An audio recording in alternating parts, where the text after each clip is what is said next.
Tu trouves que tous les sites se ressemblent un petit peu trop? T'en as marre de voir toujours la même chose? Eh ben laisse-moi te montrer comment créer un site qui se démarque vraiment avec des éléments 3D interactifs qui attirent tous les regards. Aujourd'hui, je vais te montrer comment utiliser Spline pour intégrer des designs 3D impressionnants directement dans Webflow. Et crois-moi, c'est bien plus simple que ce que tu penses. On va t'apprendre à faire rentrer ton site dans une nouvelle ère avec Spline directement sur Webflow. Alors peut-être que tu peux te demander, mais c'est quoi l'intérêt d'avoir un site avec de la 3D? Eh ben c'est simplement la possibilité de créer une expérience immersive dans laquelle tes utilisateurs vont avoir le sentiment de vivre un moment unique. Tu vas apprendre à créer des sites incroyables avec des éléments 3D. Si t'es freelance ou même que t'es une agence, cette compétence va rajouter à coup sûr une corde à ton arc pour proposer des prestations encore plus poussées pour te démarquer de la concurrence. Maîtriser la 3D peut aussi te permettre de faire augmenter tes prestations, et ça forcément on aime bien, parce qu'un site 3D démarre généralement à 2000 € minimum. Donc reste bien jusqu'à la fin parce que je vais aussi te donner plein d'astuces bonus pour optimiser tes éléments 3D même sur mobile. Mais dernière chose avant qu'on commence ce tuto, si tu veux aller plus loin dans l'apprentissage de sites no-code avec de la 3D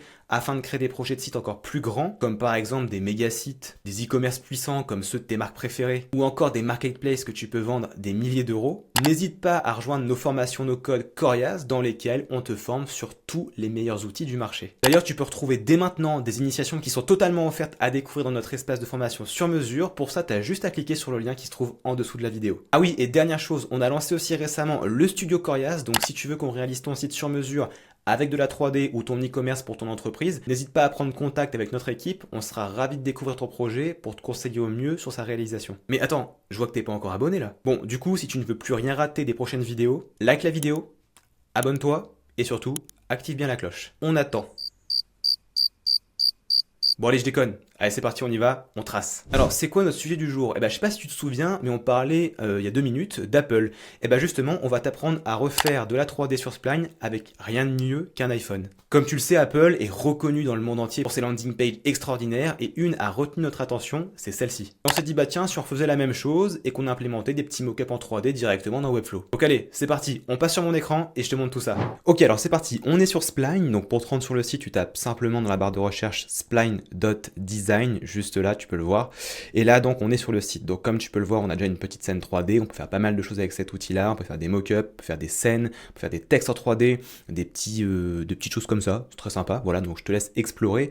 Et bien sûr, ça s'adapte à pas mal de CMS, donc Webflow, Shopify, Framer, etc. Bref. On va déjà commencer, nous, par se créer un compte gratuit. Donc, pour ça, tu vas te rendre simplement sur Get Started, juste ici.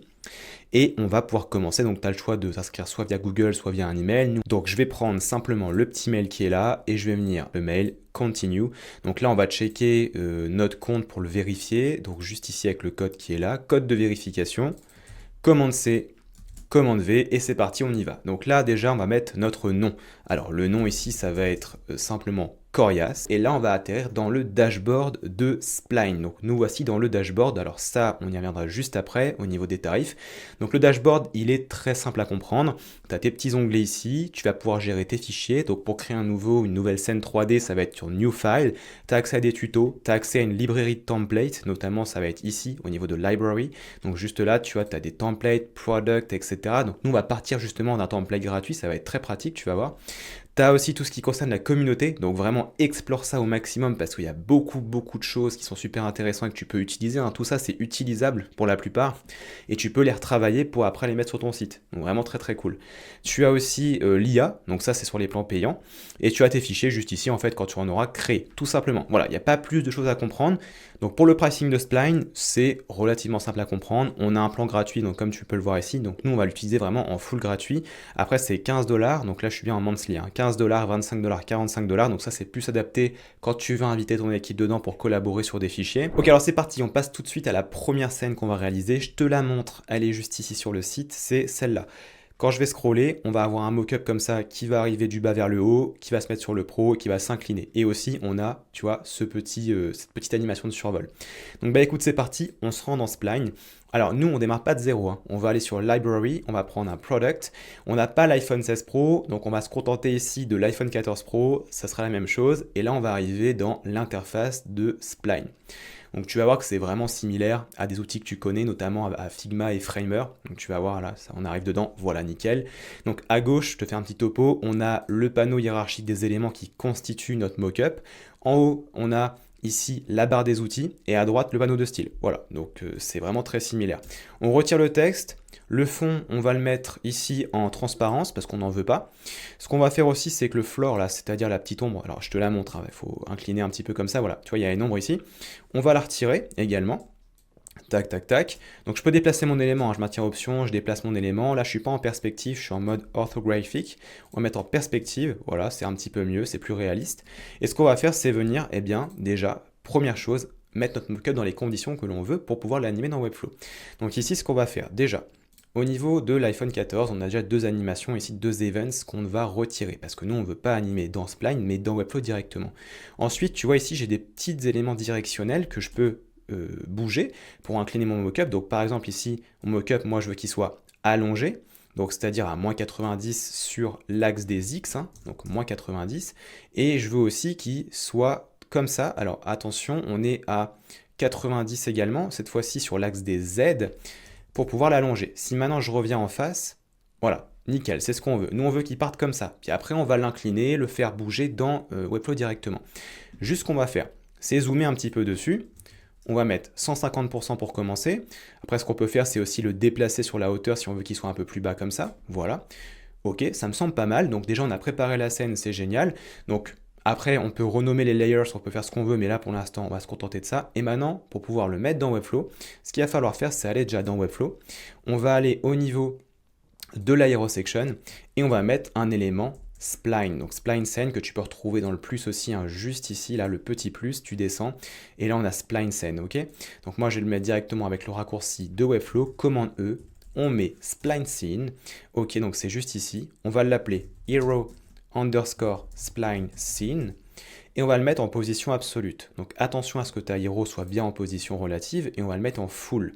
Ok, maintenant on peut voir que j'ai une scène qui a été ajoutée, donc c'est génial. Ce qu'on va faire, c'est retourner dans Spline et on va exporter notre élément. Nous, ce qui nous intéresse ici, c'est le viewer, parce que c'est ce lien-là en fait qu'on va copier-coller. Sauf que si je le colle tel quel, enfin tu vas voir que ça fonctionne, mais il y a des petites choses à modifier. Là, je peux le coller tel quel, regarde bien. Donc là, je vais fermer ça.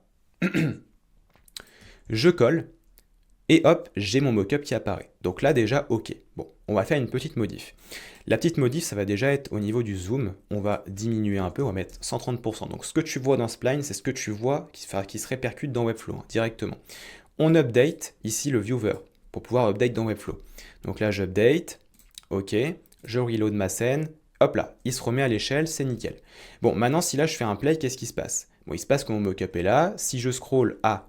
On voit qu'il y a des choses qui se passent quand je scroll, c'est pas terrible, ça zoome, ça scroll, je peux le bouger aussi, bon. Tout ça, on va le désactiver. On va aller dans Export, Play Settings, on va retirer le fond, déjà pour commencer.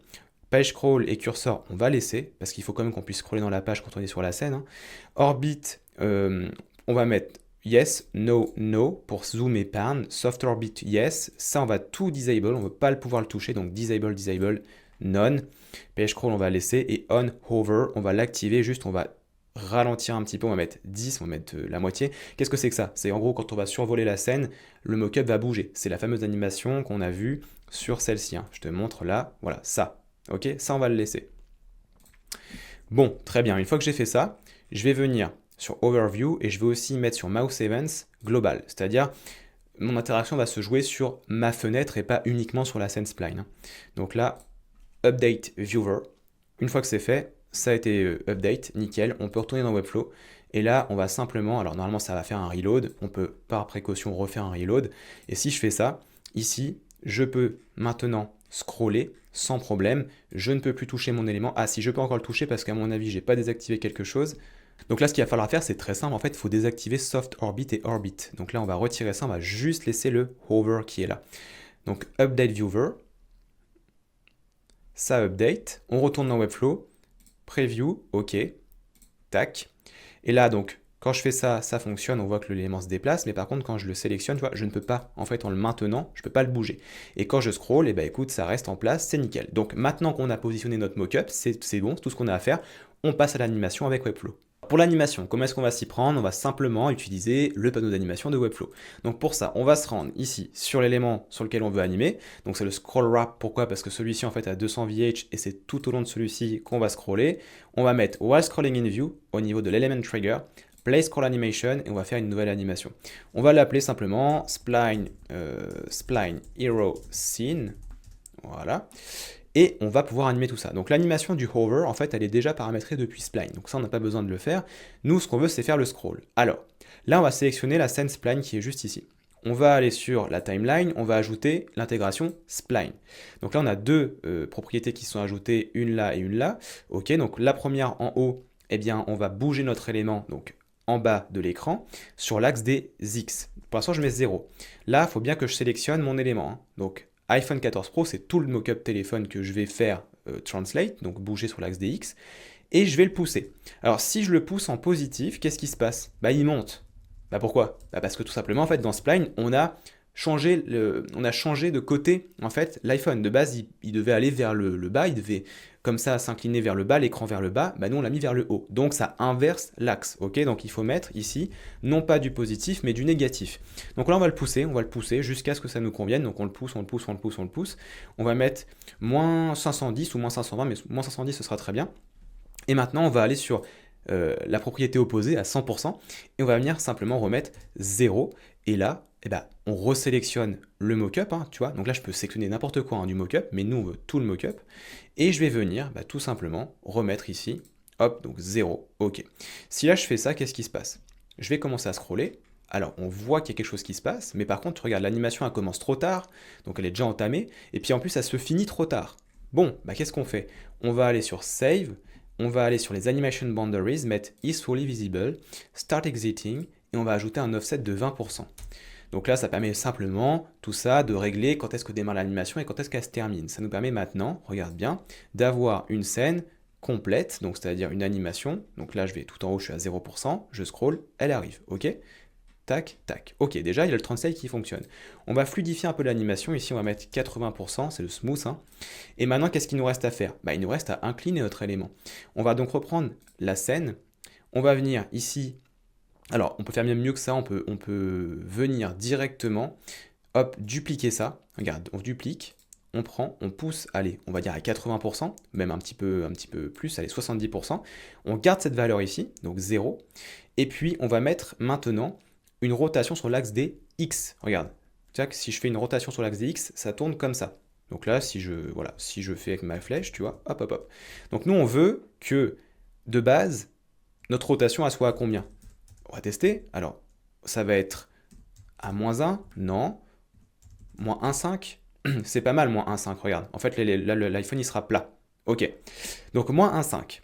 Il faut bien sûr qu'ici, au point de départ, l'axe des X soit à moins 1,5 aussi, sinon on va avoir un problème. Il faut que en fait, toutes les propriétés soient cohérentes. Hein. Donc là, moins 1,5, et par contre, quand j'arrive à la dernière ici, c'est-à-dire entre là et là, il va y avoir l'inclinaison. Donc je vais mettre ici sur l'axe des X encore moins 1,5, sauf que maintenant, je vais pouvoir tester. Qu'est-ce qu'on va mettre? Est-ce qu'on met moins 1? Ça me semble pas mal, donc on met moins 1. Si là, je fais un test, qu'est-ce qui se passe? Donc je démarre en haut. Hop, je scroll, bim, bam, boum. Voilà, on a l'iPhone qui monte et qui s'incline quand il arrive au niveau du texte pro. Si je fais save et que je teste directement en live, donc je descends, le smoothing là, il est appliqué, regarde, c'est smooth, c'est fluide, tac. Et j'ai bien sûr l'animation hover. Alors là, comme tu peux le voir, elle est assez prononcée. Après, on peut la régler à ce niveau-là. Hein. Dans Play Settings, tu peux venir ici, tu peux diminuer ça aussi tu peux le diminuer, bref, tu peux vraiment ajuster comme tu veux. Après, tu fais un petit update et c'est reparti, ok? Nous, on va le laisser à 10, hein, ok? Regarde, et en fait, même si je l'incline comme ça, regarde, si je scroll vers le haut, qu'est-ce qui se passe? Tac, tu vois l'animation qui se fait quand même, il n'y a pas de souci. Sauf que du coup, ça le fait dans l'autre sens. Voilà. Donc, c'est nickel. Maintenant, la question, c'est est-ce que cette animation, elle est responsive? Parce que c'est bien de mettre un mock-up animé sur une version ordi, mais si les gens, ils arrivent sur mobile, on fait comment? Alors, on va aller vérifier. Le mieux pour vérifier, c'est pas d'être dans l'éditeur de Webflow, parce que là, si je passe en mobile, ici, bon, ça va être compliqué, mais en fait, dans Spline, on va avoir une petite propriété, tu vas avoir pour adapter en responsive. Là, si je vais en live, qu'est-ce qui se passe? Bon, je vais scroller, ça fonctionne. On va aller dans, ici, les outils développeurs pour passer en responsive et voir. Ok, bon, on voit qu'il y a un problème. On voit que l'animation se fait, mais par contre, le mockup est bien trop gros. Parce qu'en fait, pour l'instant, on n'a pas encore activé le responsive au niveau de Spline. Il faut aller donc n'importe où ici. Donc là, tu cliques sur le fond et tu mets Auto Zoom Yes.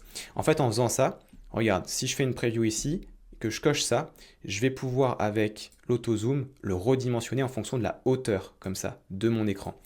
D'accord? Donc là, je retire ça. On va bien sûr faire un petit update du viewer. Et bien ça y est, tu sais maintenant intégrer de la 3D avec Spline dans Webflow. Donc comme tu l'as vu, c'est pas si sorcier que ça. Si maintenant tu veux devenir un pro sur l'outil et que tu veux maîtriser tout l'écosystème, n'hésite pas à rejoindre Corias avec le lien qui se trouve directement dans la description de la vidéo. Et nous on se retrouve prochainement dans une autre vidéo. Ciao!